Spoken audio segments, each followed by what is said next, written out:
Mamadou Sireli n'a plus d'espoir. Son rêve canadien s'éloigne.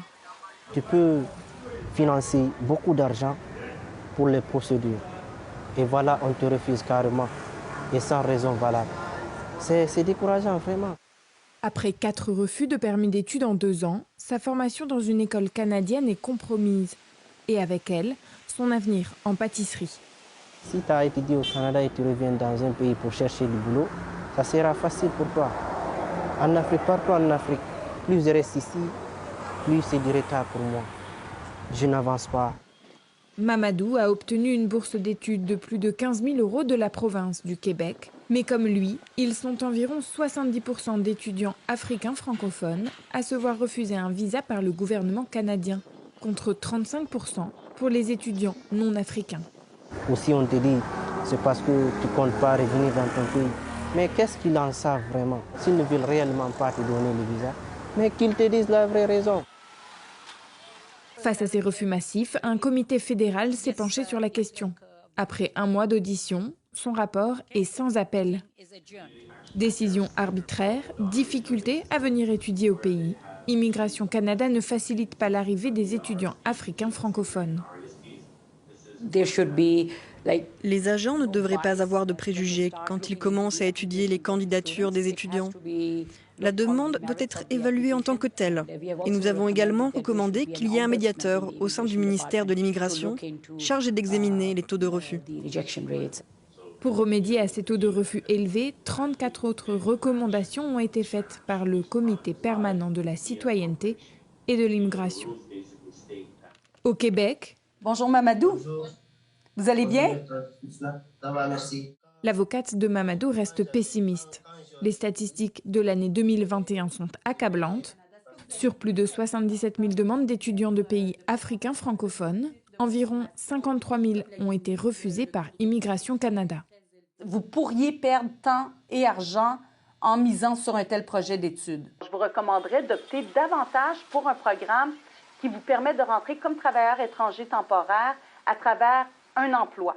Mais vos refus précédents vont toujours vous nuire. Donc, il va falloir réellement travailler le plan de retour dans quelques demandes que vous allez déposer. Je vous souhaite la meilleure des chances. L'opération Séduction du Canada fonctionne. Les demandes de permis d'études venant de partout dans le monde ont presque triplé en 7 ans, selon Immigration Canada. Avec, pour la plupart des étudiants, l'espoir d'un visa permanent à la clé. Beaucoup ont l'impression de s'être fait flouer par justement là, cette publicité canadienne-là, où est-ce qu'on leur vend un rêve qui, à toute fin pratique, n'existe pas.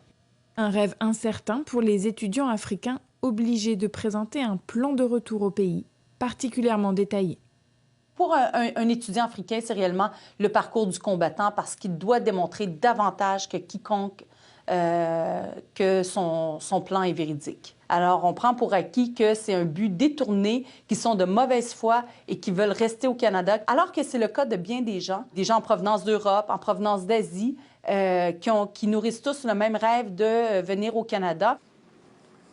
Également dans le viseur du comité, le logiciel Chinook. Il permet un traitement plus rapide des demandes de visa, mais résume en quelques lignes des candidatures d'une centaine de pages. On a toujours les mêmes refus. Je ne suis pas convaincue que vous quitterez le Canada à la fin de votre période de séjour, compte tenu des perspectives d'emploi limitées dans votre pays de résidence, compte tenu de votre situation actuelle en matière d'emploi, compte tenu de vos biens mobiliers et de votre situation financière. Ce qui nous préoccupe, c'est l'opacité du système et le fait qu'on n'ait pas réellement d'informations sur la façon dont la décision est prise. Et quand on regarde les motifs de refus qui n'ont aucun lien avec la preuve qui a été soumise, c'est certain que c'est très, très questionnant. Pour l'association Le Québec, c'est nous aussi, le rapport fédéral tombe à pic. Il vient appuyer leur projet de loi pour la création d'un défenseur des droits en immigration. Le gouvernement, pour la prochaine rentrée, a un rendez-vous avec l'histoire. Il a été mis au pied du mur et forcé de constater qu'il y avait un problème. Et désormais, le gouvernement a des recommandations pour y mettre fin ou pour diminuer les impacts de certaines lois en immigration sur les personnes venues d'Afrique. Des étudiants africains qui pourraient être victimes de préjugés raciaux, selon le rapport fédéral. Contacté par France 24, le ministère de l'Immigration reconnaît des failles dans son administration, mais estime que des progrès ont déjà été accomplis. La stratégie de lutte contre le racisme, lancée par le gouvernement Trudeau en 2019, n'aurait cependant pas réussi à endiguer un racisme systémique qui pénalise les étudiants africains. Il y a des façons de procéder, il y a des façons de faire qui se font parfois au détriment de certains groupes. Et c'est ça qui fait que c'est systémique. Et c'est ça qui fait qu'on doit s'attaquer aux mécanismes. Il faut d'abord les comprendre, il faut les décortiquer, il faut les analyser. Et ça demande une révision en profondeur. Le ministère de l'Immigration examine toujours les 35 recommandations du comité fédéral.